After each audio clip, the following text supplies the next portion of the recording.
This is the Insta360 X4, a 360-degree vlogging and action camera. And this is the Vantrue E360, a 360-degree dash cam. That might seem like an odd comparison, kind of like apples and oranges, right? Not exactly. Some videos suggest using the Insta360 X4 as a dash cam by mounting it on the dash or windshield. Meanwhile, Vantrue actually makes an accessory that lets you use the E360 for vlogging. So can one of these cameras do both jobs? That's what we're here to find. I'm Alicia, and you're watching Aw Crap, Tech for Everyone. Most people won't buy both of these, like I did. I'm a fool, what can I say? So today I'm comparing these two popular devices head to head to compare where they shine and where they don't. Can one of these replace the other? First, let's talk about the video quality. The Vantrue E360 records in up to 5.2K HDR. The footage is sharp with great colors, and it handles low light well thanks to the Sony Starvis sensor. It's ideal for a dash cam. But the Insta360 X4 plays in a different league when it comes to resolution and editing flexibility. It records 8K, meaning you can reframe your shots however you want. The footage is beautiful, smooth, and immersive. Perfect for travel or vlogging. This is where the Vantrue E360 wins, hands down. It has built-in dashcam features like emergency video locking. You don't want to overwrite video that just recorded a big accident or some issue. I've been familiar with Vantrue for some time now because 6 years ago I bought a Vantrue dashcam and it's running strong ever since then. The E360 builds on that reliability.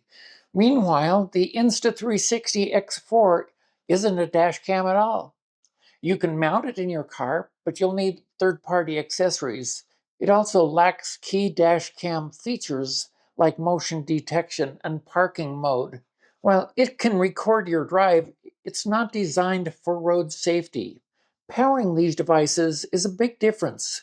The Insta360 X4 has a battery built in, but it's meant for short clips, not continuous recording like the Vantrue E360 that has no internal battery and must stay plugged in 100% of the time. But that's actually an advantage when it comes to dash cams.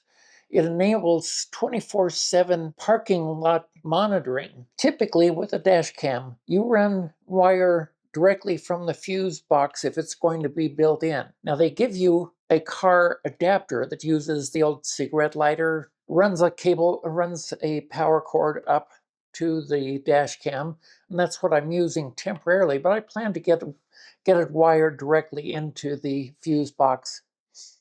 By doing that, it lets the camera record if someone bumps your car or tries to break in, even when the engine is off. The E360 automatically saves these events in a separate folder so you don't have to dig through hours of footage.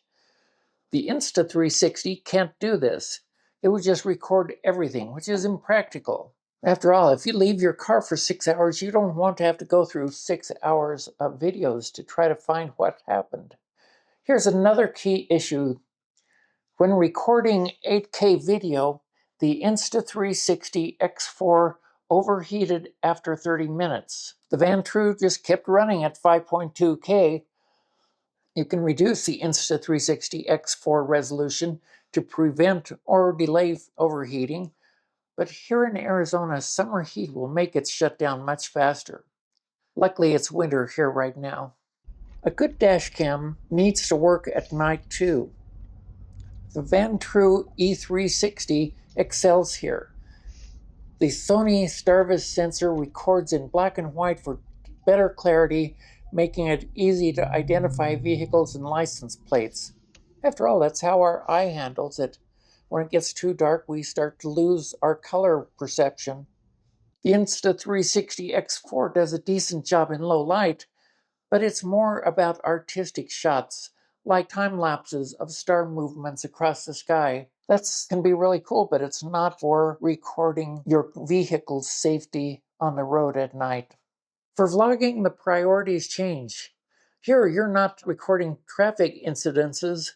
You want smooth, immersive video, and the Insta360 X4 excels here.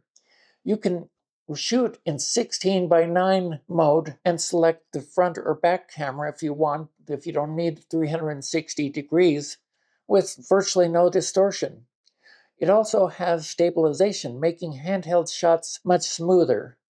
And if you shoot in 360 mode, you can actually edit it later and frame the perfect shot. Vantrue actually makes a vlogging accessory for the E360, and I don't have that accessory, and frankly, I won't buy it. It's similar to the accessory that I have here for the Insta360. You could mount it on here, but it still wouldn't work on here because compared to the Insta360, this doesn't have a built-in battery. I could get a small battery with a USB cable and I could hold it along with this, and it would work in a pinch. But in my opinion, the distortion that you get is quite disappointing and really makes it unacceptable for vlogging purposes. That's why I'll never buy the accessory that's made for this camera. Editing is another big difference. The Insta360 X4 shines here. The Insta360 Studio app makes it easy to pan, zoom, and reframe your footage. It's perfect for creators. The Vantrue E360, on the other hand, it's much simpler. The app allows you to review and download clips, but there's no built-in editing. Also, the E360 records all of the video in 1-minute segments, which is fine for dashcam use when you want to go to a specific point in the video, but it's a pain for vlogging. You'll need an external editor to stitch the clips together and to handle the distortion. It can be tricky even in some top-end video editors like DaVinci Resolve that I use. Finally, let's talk price. The Vantrue E360 costs $350. It's reasonable for a high-quality dashcam. The Insta360 X4 is $500, but it's a full-featured 360-degree camera designed for content creation. So which of these should you buy? For road safety, the Vantrue E360 is the clear winner. It's reliable, feature-packed, and built for driving. For vlogging, the Insta360 is the best choice. It offers creative flexibility, stunning visuals, and smooth editing options.